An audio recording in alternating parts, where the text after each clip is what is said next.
Welcome everybody to the May in-person hybrid online CTO school event for May 2022. I need to swap my theme. Welcome to people from around the world. I would also like to recognize that we are on stolen land that was never ceded.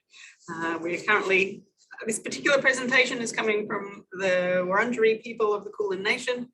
I'd like to pay my respects to elders past, present, future, emerging, who are here today or just maybe represented somewhere in the kinds of lives that we touch.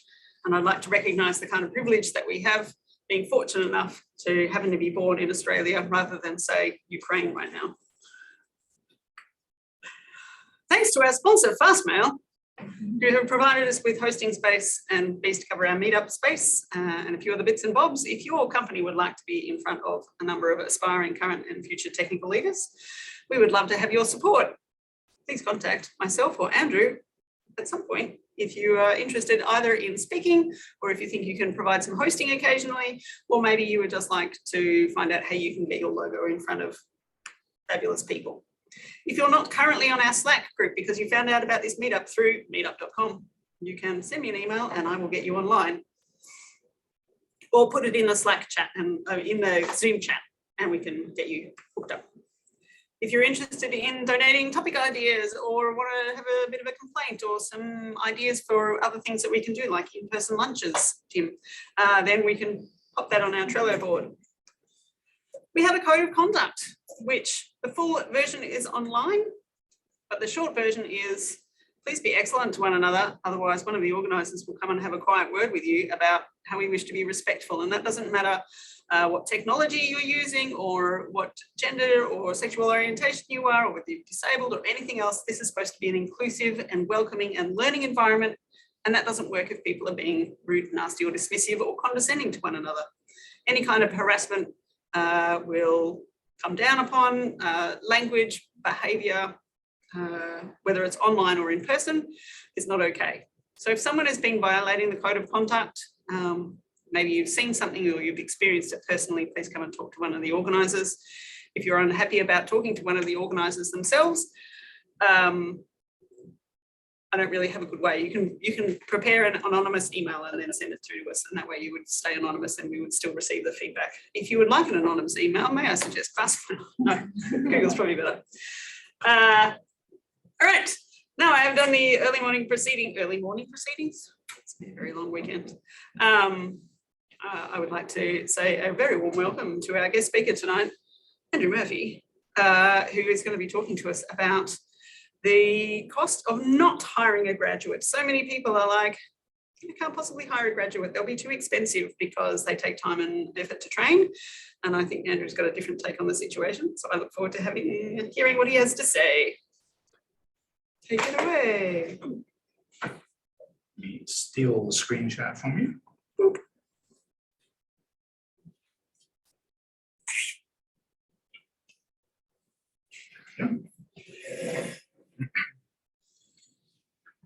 I don't like how it's really difficult to have your speaker notes when you're doing a Zoom screen share. Like I have to have one window over the top of the other windows to get my speaker notes working. It's very annoying. Okay. So this is roughly what we're going to talk about today. We're going to talk about the current hiring market. I should probably turn my camera on something. We're going to talk about the current hiring market, the actual facts and figures. We're going to look at what the common objections are to hiring juniors or graduates, the cost of hiring them, and the potential return on it. Because I'm going to try and convince you, like Nicola said, that there's actually a cost in not doing it that outweighs the cost of doing it. A lot of people know me, but for those that don't, this is the one slide intro to me. I've been a geek and a nerd my entire life. I started writing code when I was 8 years old and didn't stop since then. Wasn't a surprise to anybody that this was going to become my career. I was the sort of kid that when my mum came into the room and saw me playing with the computer, she knew she had to get a checkbook out because I was going to break it. But it led me into the career that I've got now, so I'm not complaining too much. Right now, I'm working for Linktree. I'm the group engineering manager at Linktree, which is a social bio platform that recently, or a couple of months ago, just became Australia's newest unicorn with a $1 billion valuation. Who would have thought a content managed list of links would be worth so much? Thank you, TikTok. Someone who must look smart. Content managed list of links. Yeah. It's amazing how many startups are the same as another product. It's just different time, different market. Yeah. So I wanted to start off talking about the current hiring market. And we've all heard the term, the Great Resignation, or the Great Reassessment, or whatever you want to call it. When I first heard that, I was a little bit dubious. I didn't feel it in my career. I didn't feel it in the people I was kind of spending time with. And I thought maybe it was a US thing, not an Australian thing. I thought, maybe the Great Resignation just didn't really find its way over here. So I went and investigated the numbers in the Australian hiring market. I wanted to see what was actually happening based on statistics, based on data. Hence the t-shirt today. This is going to be a very numbers-driven presentation. So these are some numbers for you. Over the last 3 months before February, 6.9% increase in job vacancies. So that's 27,000 new vacancies. There were 86% more job vacancies February 2022 than February 2020.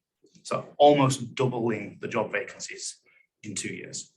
And if we just look at the IT and professional, scientific and technical services, for some reason we get grouped in with scientists. I'm not going to complain too much, but it just makes this hard to diagnose. There's 46,000 current open job vacancies in Australia. These are all Australian figures, which you can see with the reference. I'll share the slides afterwards, but I've linked to where I got all of this data from. If you want to see that in terms of a nice pretty graph, this are the job vacancies for Australia over the past few years. So is this growth? Does it include growth? These are open job vacancies. So we don't know why. We're going to come on to that. We're going to come on to why. Interestingly, you can see there's this gap where the 2008 GFC happened. It's just like the ABS was like, I'm just not going to freak people out by recording the data for a year because we just got this gap for some reason. But you can just see that massive increase in open job vacancies. Now, my first reaction when I saw this was, this has to be good, doesn't it? This has to be great. That means the Australian market is expanding. It means that, new opportunities are happening. We've got great opportunities to bring people into the industry because the market is expanding. That was my first initial thought. And it's completely wrong. When you look at the data, 80% of those job vacancies are due to resignations, not expanding. Only 26% of the vacancies that are open right now, that's because a business has expanded and required additional headcount. You'll notice those two numbers don't add up to 100. Yeah, so this is, and you can look at the raw data if you want, but basically people could select multiple reasons for why a vacancy existed. So a job vacancy could exist because somebody resigned and the company is expanding. So say, for example, the team was growing and the person that is needed to support the team now is different to the person that is currently in the role. That person might resign and therefore that role would get marked as both because somebody resigned and because the team was expanding. But still, almost 80% of the currently open vacancies are due to job resignations. Has anybody felt this in their organizations? It's just weird, isn't it? This is why I seriously doubted the Great Resignation was real, because everybody I spoke to doesn't feel it themselves. And people on Zoom, has anybody felt this in their organization? I only felt it in the pressures of trying to hire people. The job market became significantly more competitive over that time. But Yeah. again, working with great people in reasonable companies, you don't see your employees fleeing in the same way. Yeah, it's strange. And this is why I doubted it so much, but it's there. Like I trust the ABS. You know, their job is to do statistics. It's in the name. Also Australian government, so yeah. They're civil servants, so you know they're at least got the lack of politics hopefully going for them. Now, again, this is the story of my brain, because I looked at this and I thought the Great Resignation can't be real. So I looked at the numbers. It's like, great, new job roles. This is awesome. No, it's all to do with resignations. This has got to be great to get IT graduates into our industry. We've got all these open job roles. Why aren't we filling them with graduates? So I looked at the numbers of graduates, which is honestly quite depressing. There are only 5% of our workforce is under 25 years of age. So that's only about 17,000 people working in IT in Australia are under 25 years of age. So it could be classed as graduates. And yet, every year, there's about 40,000 people joining an IT university course. So a third of the people that are currently working, like opposite way around, 3 times more people join courses per year than currently work in the IT industry. Where are they all going? Yeah, we've got something really wrong in our industry. If we have 3 times as many people joining courses as we have working. Is it because of the foreign students? It is, but that could maybe take it down to half. It's still, bear in mind that 17,000 is currently working. So that figure should be going up by, you know, many thousands per year. Chris has asked how many of them join past 25.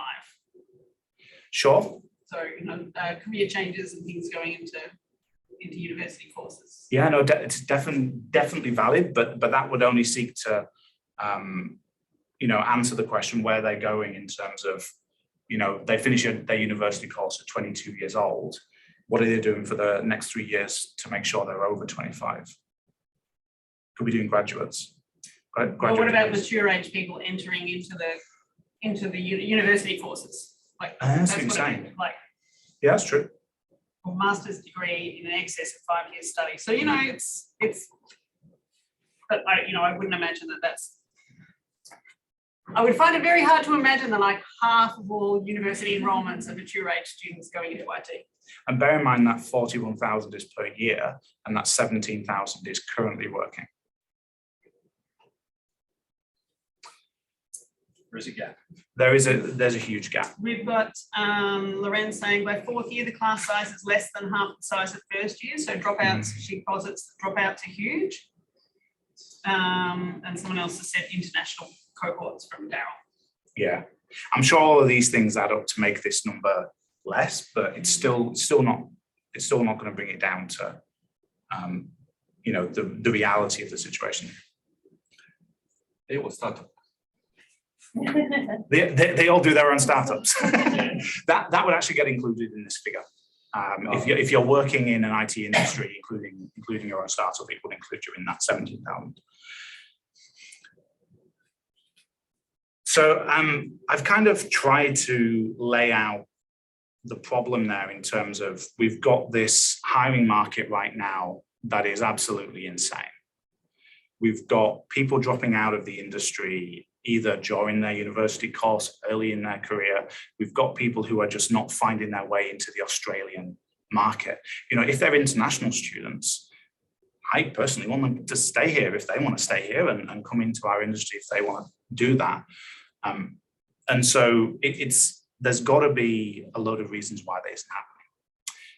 But before we talk about why it's not happening, I want to hit some of the benefits of having graduates. And I want to throw this to the room and to the virtual room in Zoom.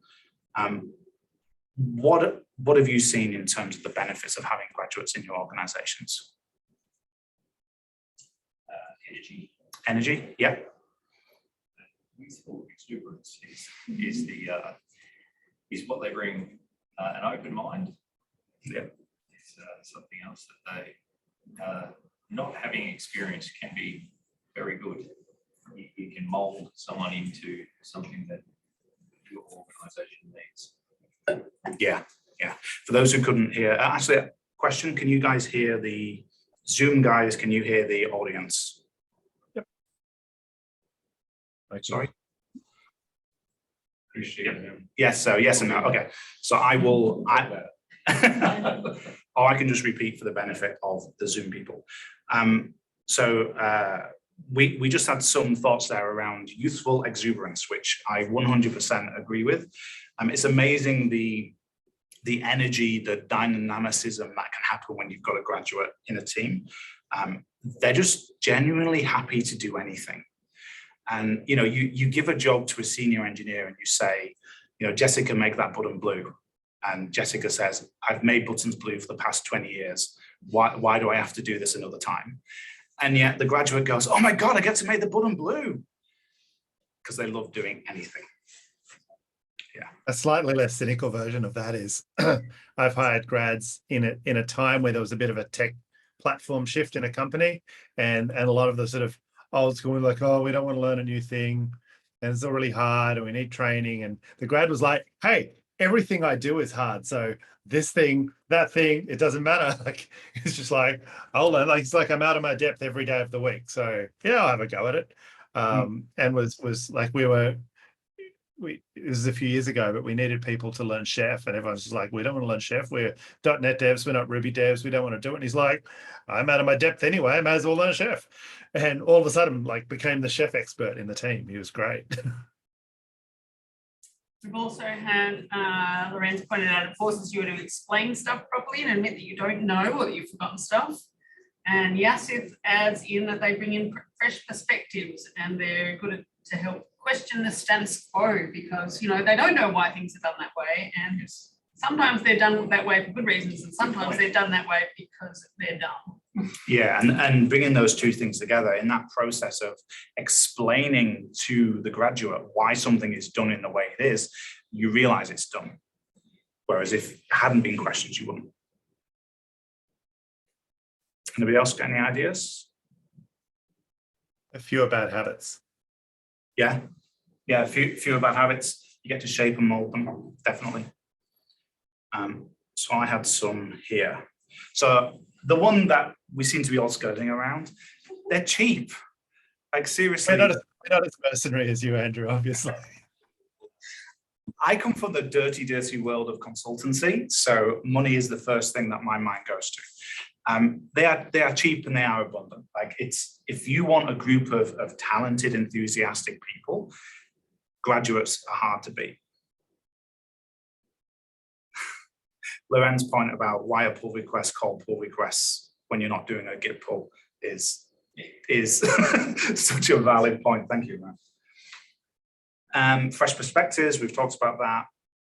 One not to neglect is that seniors actually like often mentoring, graduates and juniors. It can be a great way for them to share their expertise, to start developing that line management bone.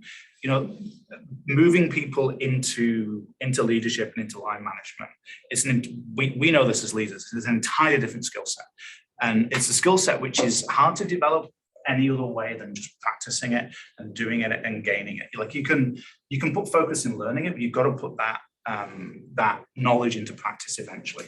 And I quite often find that giving somebody an opportunity to line manage a junior or a graduate is a great way to get them to try line management out and see if it's for them. If I've got a senior who's telling me that they want to move down that management path, I sometimes give them a single graduate or a single junior to take under their wing, to mentor and to line manage, to let them to experience it and see if it's for them, rather than jumping straight in and giving them an entire team. Energy, etc., etc. So,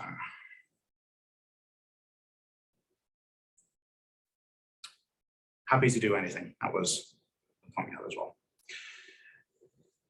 Another point I had was succession planning, especially when the market is so tough. When we have people leaving, when we have people moving on to their additional jobs in the future, it's really hard to replace them like for like.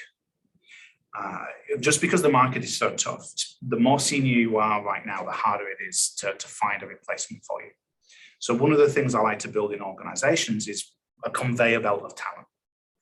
So what that means is when you have a senior or a lead leave the organization, everybody kind of just shuffles up one in terms of responsibility. And then you replace that with a graduate or a junior at the bottom, and you have this conveyor belt of talent. Obviously, it's not as smooth as that makes it seem, and there are challenges with it, but that idea of, rather than replacing like for like at the top, but pulling in fresh talent, fresh graduates, fresh juniors at the bottom, is one that I definitely encourage you to consider. Again, for all of these reasons, namely the first one, because like Damien said, I'm mercenary.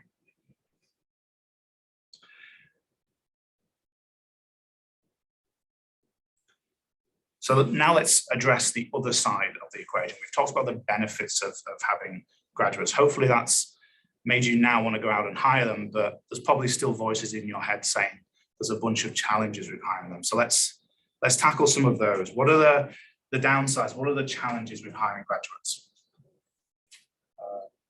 There's a lot of applicants, and it's hard and time consuming to filter.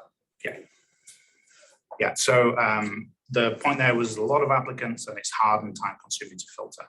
I agree. I in 2 jobs ago, so about 6 months ago for me, I was hiring a couple of junior roles, and I had an advert out there, and there was 300 applicants.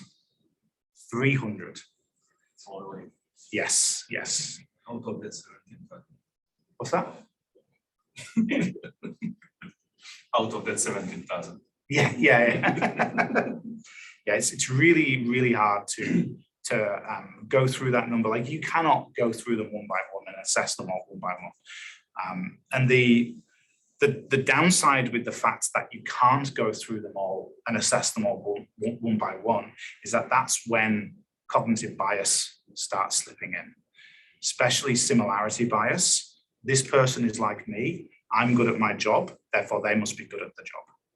And it's not something we do consciously, or at least I hope you're not doing it consciously, but it's really hard to avoid that. If I was, this role I was applying, or this role I was advertising for, one of my fresh line managers, he was saying to me, I want somebody with a comp sci degree, and I'm going to use that as my initial filter to go through the list, and I'm only going to interview, out of these 300 people, I'm only going to interview the comp sci graduates.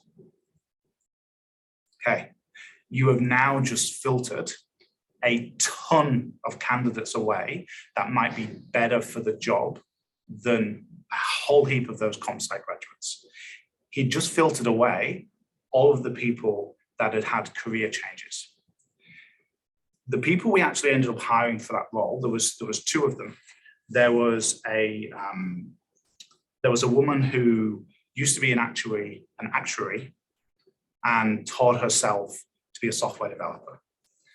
One of the best software developers I've worked with, because that analytical mindset of being an actuary was just incredible in terms of being a software dev. The other person we ended up hiring, also a career changer. She used to run her own internet ISP. So as a consultancy, amazing. She had commercial awareness. She had an understanding of business. She had an understanding of technology that went outside of what a comp sci degree taught you. And it took going through these interviews and actually demonstrating to him that initial filter of only hiring comp sci graduates and showing him the people that came through that weren't comp sci graduates. He had to actually see these candidates to believe it.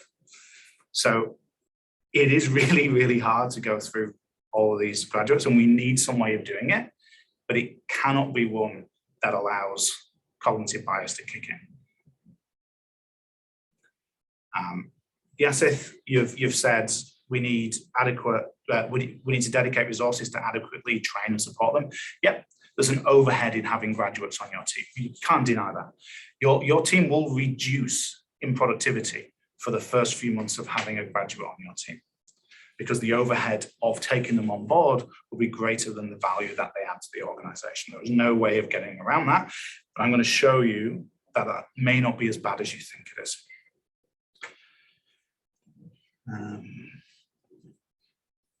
What's the ratio of education, self-taught uni versus self-taught? I don't know the answer to that question, Loren, the ratio of candidates to self-taught versus uni versus bootcamp. I'd love to know that.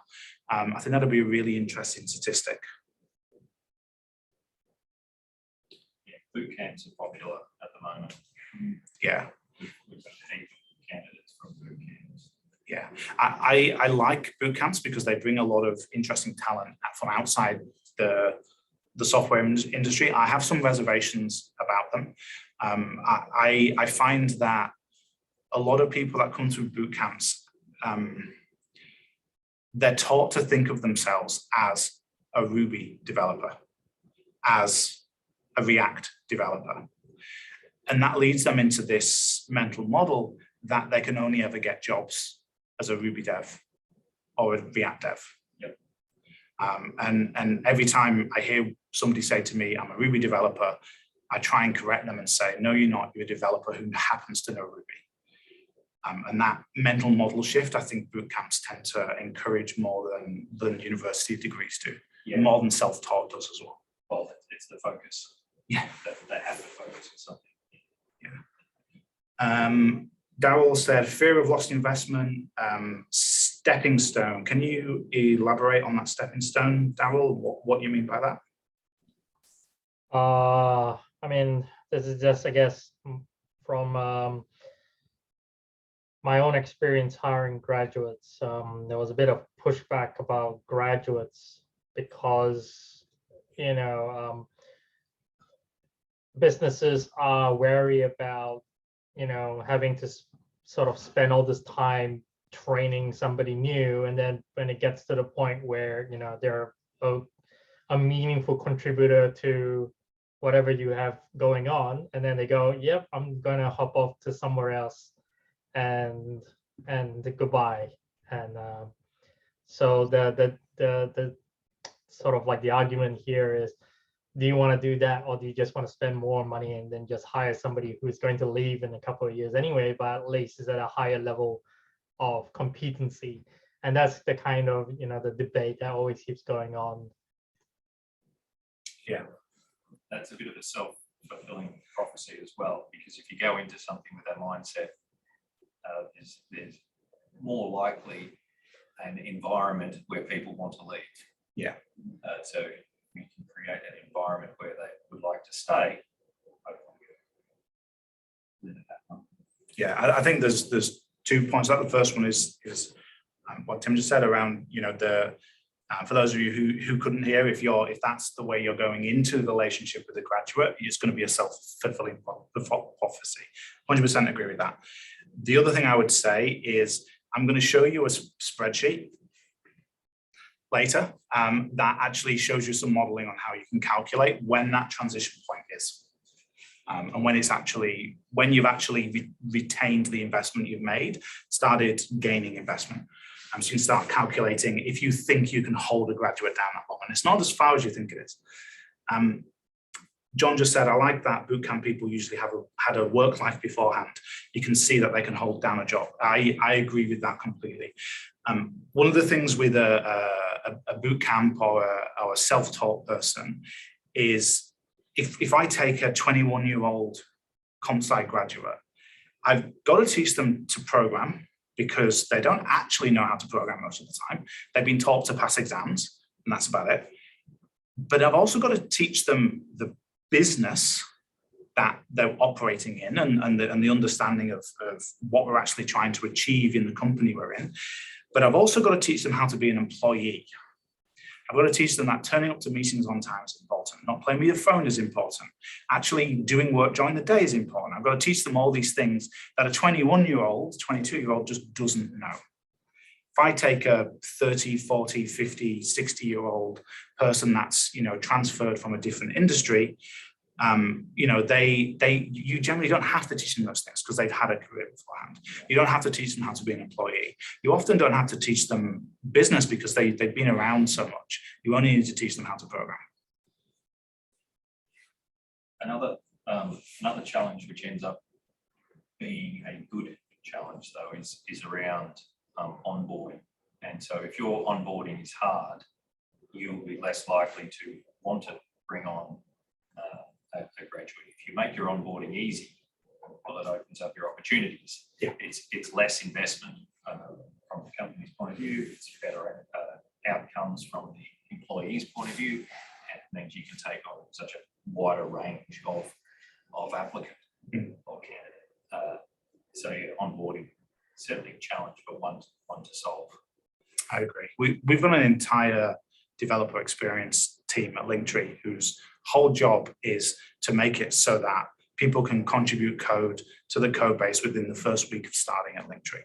But people are dedicated to helping you get everything set up, to ensuring that within that first week, if you're capable and able, you can contribute code to the main code bases in the company. And yeah, I've worked in organizations before where I've been there a month and I've still not been able to push code to production. And it's just you're setting yourself up for failure, because me as an experienced engineer, if I can't do that in a month, then a graduate is going to have no hope at all.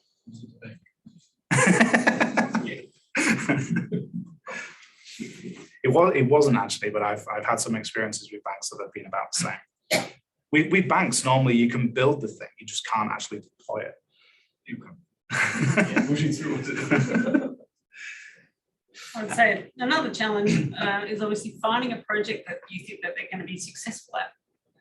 And if you're not good at breaking down work into small manageable chunks that you can give to a graduate, you know, that might be half a week of work for your experienced team, but it's probably going to take a new graduate 2 months to do. So you need something that is small enough to be achievable, large enough to be meaningful, like finding and shaping those kind of projects that you can give to a graduate, and that is not time critical, can sometimes be a task. Yeah. Yes, exactly. It's also the level of delegation for most of different levels today. Most of these graduates comes with the coding ability maximum, not critical thinking or that. I think there's big gap between the bootcamp and the graduate, but that is about thinking, about how did they learn about system thinking or thinking. A bootcamp guy won't be able to understand everything about the system or from the bench. What I've also found though is a lot of people in boot camps have come from another, like they already have a degree just in something else. That's the difference. Yeah. Or they've had 10 years being an accountant. Yeah. And so that's perfect, because they've got both. They know how to learn, and now they studied a little bit of programs. Yeah, great. Any other thoughts? Zoom room, real room, challenges of hiring graduates? Question from Loren: when shouldn't you hire a graduate? Critical time in a startup, team size too small. As always, I have opinions on this, but does anybody else want to answer that? I was just thinking of that. Actually, if you don't have the right people like lead developer or senior to take care and lead, then just hire a bunch of new candidates. If you don't have somebody with the desire and the capacity, capability to support the graduate, it's probably not the best thing. I think I'd agree with you, Loren, about depending on the stage of the startup. Like if you're kind of just hacking stuff and your runway is massive, and like, you know, there's a load of caveats with this, and maybe Kate, I'm looking at you, you could probably talk to this. Yeah, I would say, because you have to balance the impact and the runway of hiring that person with the loss of productivity. of hiring a grad. So if someone's gonna notice that you're spending more money and actually delivering less features for the first 3 months, and that's gonna be a problem, then you probably shouldn't. But if your runway is long enough and you can do that long term, it's gonna pay off, you know, in the future, and that productivity will come back. Maybe, but in an early stage, it's hard to justify that hit in productivity and runway at the same time. Yeah, my feeling was the answer to when you shouldn't hire a grad would be kind of quite limited, and then every other case would be you definitely should hire a grad. And they're like, you have no excuse. Yeah, I mean, it does depend. I've hired a grad from a boot camp in a startup very early on. You know, one of the sort of lean startup type principles is do things that don't scale for a while, rather than building a whole bunch of stuff. Do stuff manually until you figure out that there's a spot for it. I did that and then realized that I was doing a whole bunch of unscalable things, very repetitive, not hugely brain intensive, but needed doing. And that was a great spot for a grad to go, here's this thing I'm doing. You can take that off my plate and then we can work on, you know, improving it. But where you've got in that very early stage, if you just have kind of grunt work to do, that can be a really good place. Yeah, it's back to that grads are happy doing anything point from earlier. You know, you can give them the grunt work and they'll love it because they've never done it before, whereas you've done it 1,000 times before. Yeah, I think if you've got a time horizon of less than 6 months, unless the grad is exceptional and has experience outside of the course they've been on, it's probably the wrong choice. It's got to be time horizon more than 6 months as a finger in the air ballpark. Any more thoughts on challenges?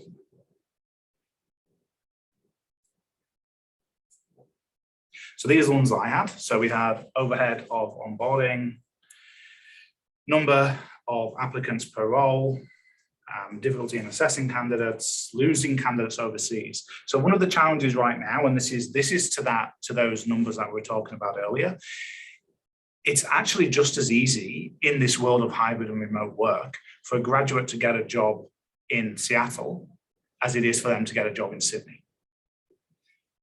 And this is one of the challenges that's really hard to overcome. I've got some ideas. I'd love to hear your ideas on it. But right now with the current market, I am seeing a ton of graduates just go, why would I go and have you pay me 65, 70K Australian when I can get 150K US in Seattle and I can work for, it's no different from me. I work from the same place. I work from my bedroom. So I've got Seattle. but you're working from Melbourne. That's the point. You're still working from Melbourne or Sydney or Perth or Wollongong. So I've got some ideas on how to overcome this stuff, but I did want this to be a dialogue and a discussion, not a monologue. So I'd love to keep going as we have been going and keep talking about it. So overhead of onboarding people, what ideas have we got for potentially overcoming this? Improve your onboarding. Yeah. How? Well, through whatever means you can. It depends how much resource you can throw at it. But it can be as easy as just recording what you're doing for one candidate or for one new starter and sharing that recording for the next one. And just, you know, it doesn't need to be hard. And then you soon will have a library of recordings that someone can go to, and now you've scaled your time. Yeah, it's a really good idea. And also recordings that help graduates, help seniors as well. Yeah. They can just watch it at 2x speed and skip through bits. But any recording that helps a junior on board will help a senior on board. So what's meant by a 10x engineer? You watch your onboarding. Yeah, really 10x. fast. Exactly. I made John facepalm, so I feel that my job here is done. Yeah, I mean, if you clean house if you clean up your house in the process of onboarding people, which means if there's stuff that's undocumented, document it. If there's something that only works on, you know, Andrew's laptop on a Tuesday facing the right direction, fix that tech debt.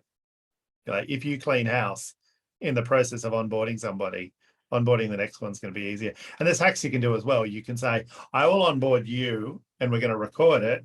Your job then is to put that into a wiki and use it to help onboard the next person. Like you can kind of do those sorts of things. And if it's too hard for them to do that, fix that problem. Like there's no problem we can't solve if we decide that we're going to do it. Yeah, and also Yasif just said in the chat, grouping different cohorts together rather than hiring one graduate and onboarding them, you know, maybe hire a few and onboard them all at the same time. Streamline the process and group them together.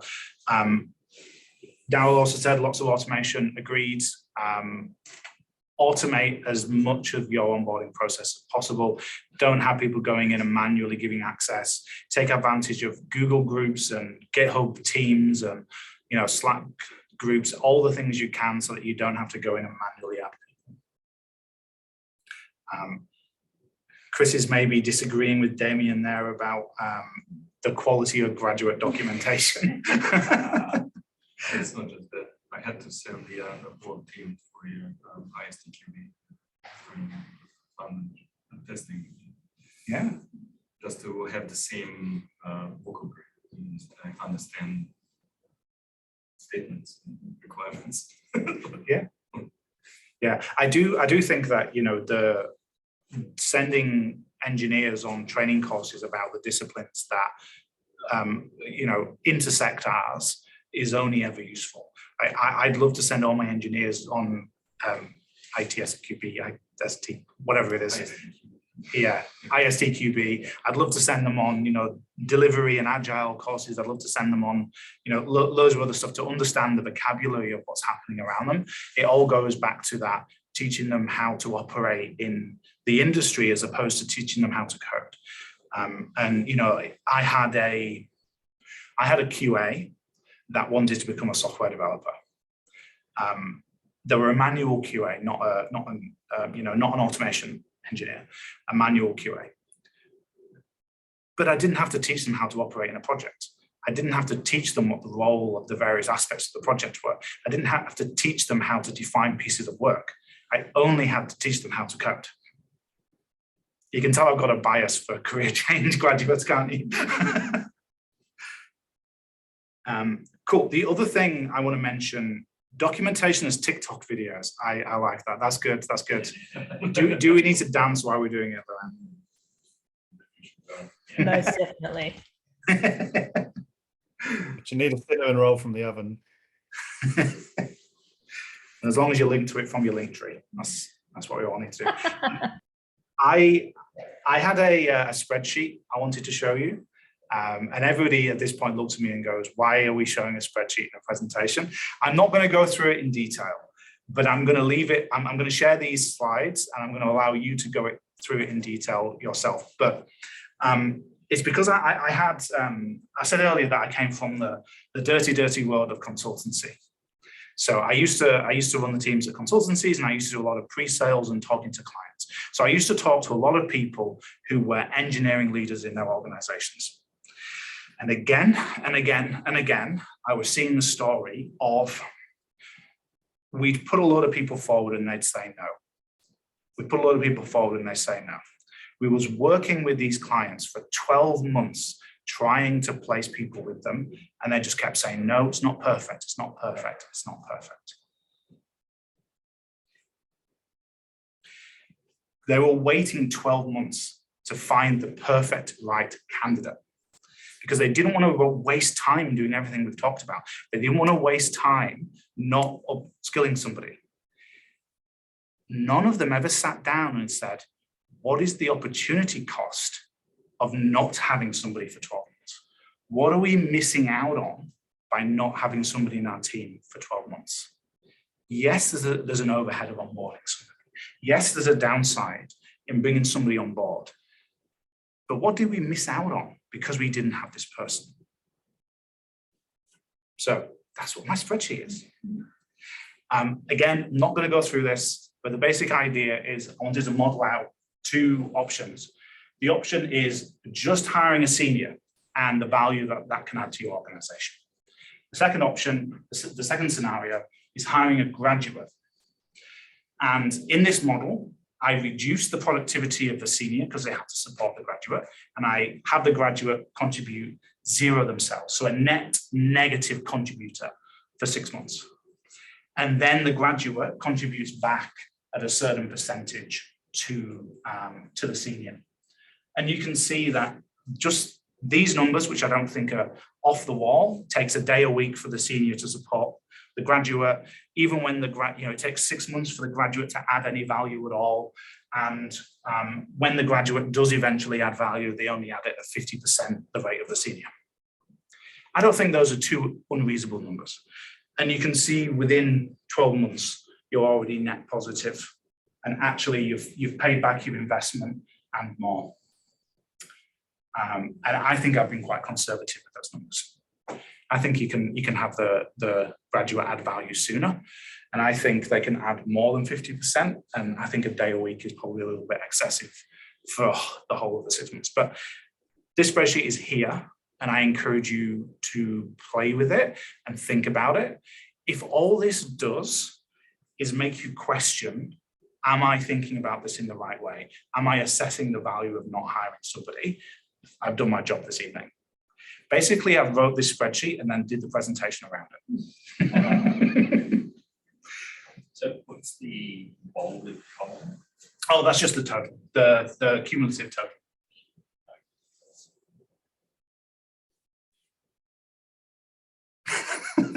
John said, I don't think I added 22.5K worth of value when I was 7 months in. Well, you can play with the numbers. The spreadsheet is here. Share it, change it, do whatever you want. I just want, I encourage you to start thinking about the value of this kind of stuff, rather than just going, I'm going to wait to find the right candidate. Actually start valuing not having that person in the organization. Because we're not even talking about the opportunity cost in this spreadsheet. We're not even going, well, after 12 months, I've now got 2 people that I can have in the organization that can produce more value. I'm not talking about the things that I could have done previously. Months 7, 8, and 9, I'm adding more value in this scenario than I was adding in the other scenario. There's opportunities I could have taken advantage of in month 7 with scenario 2 that I couldn't have with scenario 1. There's all of these things additionally outside of this. Just encourage you to think about this way of assessing it, rather than just focusing on, it's the great phrase of not making a decision is a decision. Yeah. If you're going to make a choice, make a conscious choice. Assess all the scenarios. I really don't want to spend too much time on this. Does anybody want to? Just because I was in, month 13, your senior dev quits because they don't want to work with an annoying junior anymore. That's the wrong kind of succession plan. I've had more seniors quit because of annoying people above them than below them. Yeah, I don't know if I've had anyone quit because someone's annoying below. I think it's always bad.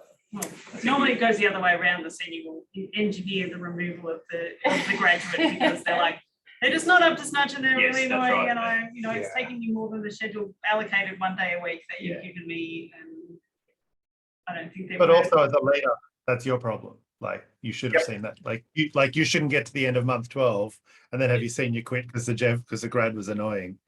Like fix that problem. Yeah. Okay, I will be sharing the slides so you can have access to the spreadsheet. Okay, how are we doing on time, Nicola? I've forgotten when I should be. 7. 7, okay, I will go a little bit quicker then. This, I legit don't have many good answers to solving. I have a few. Just to reiterate the points I said earlier, the main issue with this is not necessarily the amount of time it takes, it's the cognitive bias and the stuff that can slip into this process, because we are going through hundreds of applicants. Cognitive biases aren't necessarily bad. They're your brain making you make shortcuts. But the problem is when you're not aware that that's what you're doing and you're acting on them as opposed to just being aware of them. We do need ways of progressing this quicker. I've seen some companies successfully use AI chatbots here, where they've just had an AI chatbot have a conversation with somebody, scope them out, and read the transcript afterwards, and just use that as a way to assess it. I thought that was quite cool. Haven't thought through the consequences of that yet. Nicola's given me a face. Tell me why. I don't want to turn off people away because, their first interaction didn't feel valued, that they were, talking to a machine. Make your pitch to the answer, to the so-called intelligent answering machine. Also, AI is known for having lots of biases of the people who have built them. And if you're particularly looking to diversify your workplace and be more inclusive, an AI chatbot is a very big step in the wrong direction. Okay, so let's ignore that because I think I agree with every point Nicola made there. So yeah, as Darryl said, I would love to get people's thoughts on this after the prezo. We can talk about this in Slack. Aware of time and aware of that. So I want to move on. Assessing candidates. One of the difficulties here is we're not necessarily assessing them based on their current capabilities. We're assessing them based on their future potential, which just by itself is hard. Coding tests are great, but again, they assess current capability, not future potential, which is where we go to the point that Darryl also made. Internships are a great way to do this.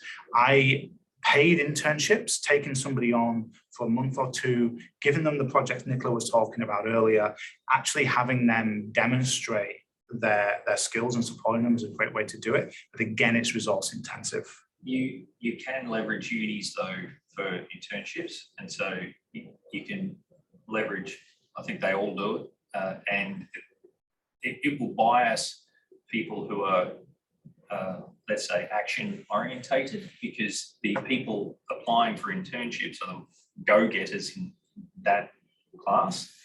And so there's already filtering happening at the uni level. And then obviously you can take on a few and hopefully hire some. That's true. Yeah, internships are good, but it's only generally one time a year. So it doesn't always work in the schedules. Boot camps also have the demonstration days where you can go and talk to the graduates. You can discuss their projects with them, get to understand them, and you can go in a room, spend 2 hours there, and meet 50 graduates. I've done that kind of thing before, and it's great for doing that. You are prejudicing and biasing towards extroverted people if you do that. So just be aware of that prejudice in that method. Pair programming is something that sort of sits next to a coding test and problem solving. So you can get to see how someone would approach a problem, but they don't have to worry about knowing the exact syntax and so on. Still though, you can't do pair programming for 300 people. No, for one role. So there's still got to be some filtering happening before, but if you get down to 10, you can potentially do it. That's good. Aware of time. So Damien, last thought from you before we move on.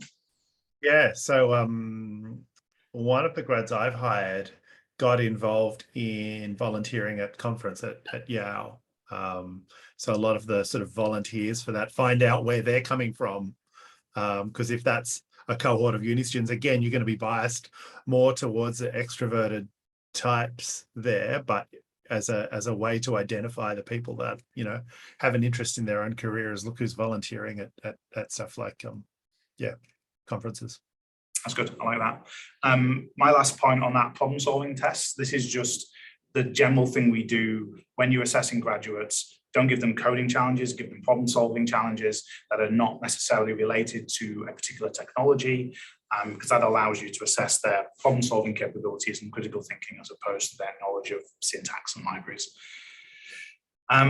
Last one that I'm going to go into detail with is losing candidates overseas. So this is one that I've really been thinking about the past few months, and doing some research on and speaking to the talent acquisition people at my last couple of jobs, and trying to get an understanding of why people were going to overseas jobs, and why people were turning down the 150k US Seattle job and taking the 75k Aussie startup job.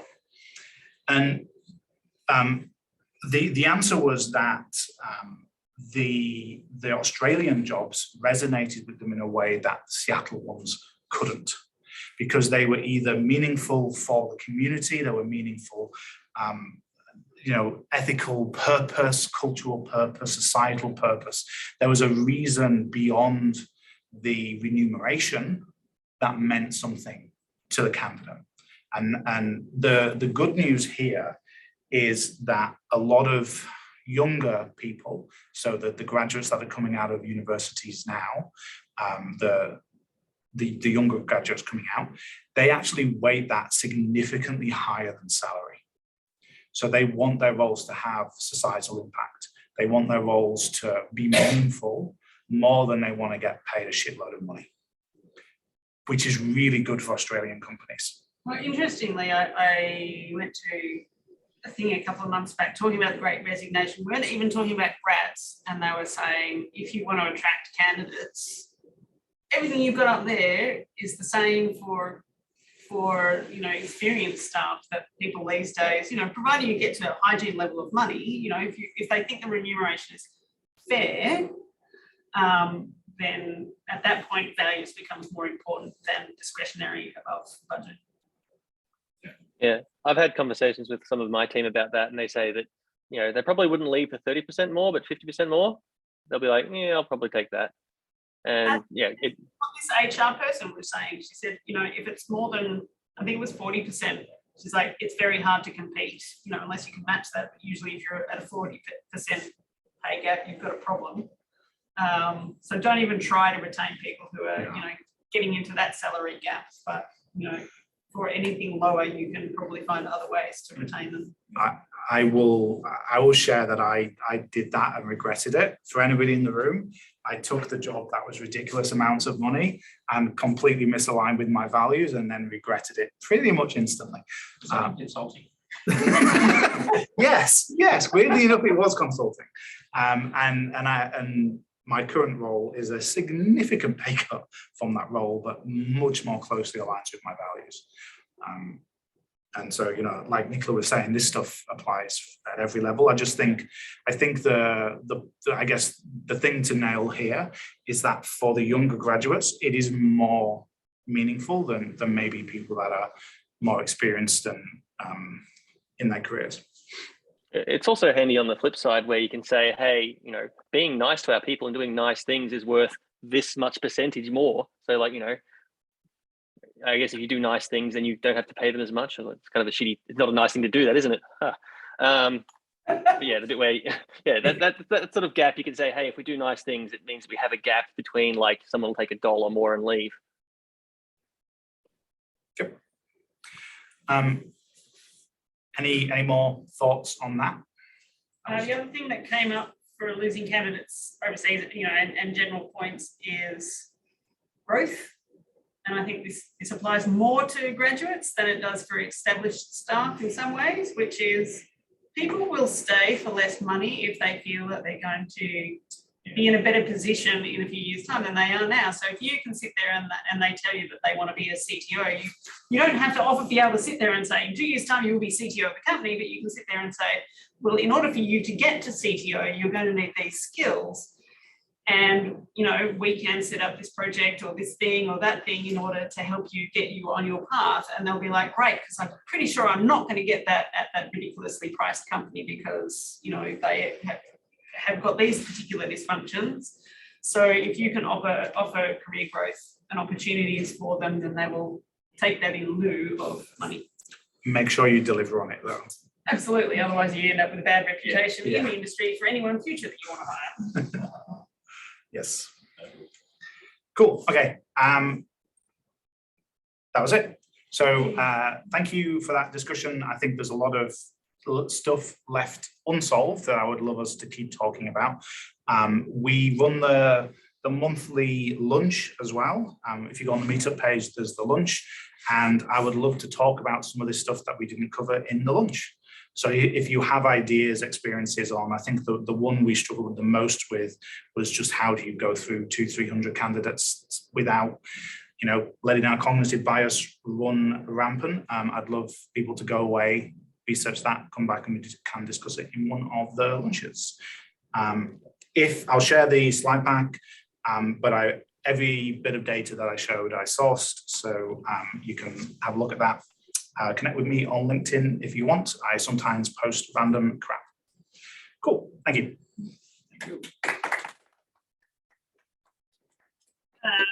All right, I'm going to stop the recording there.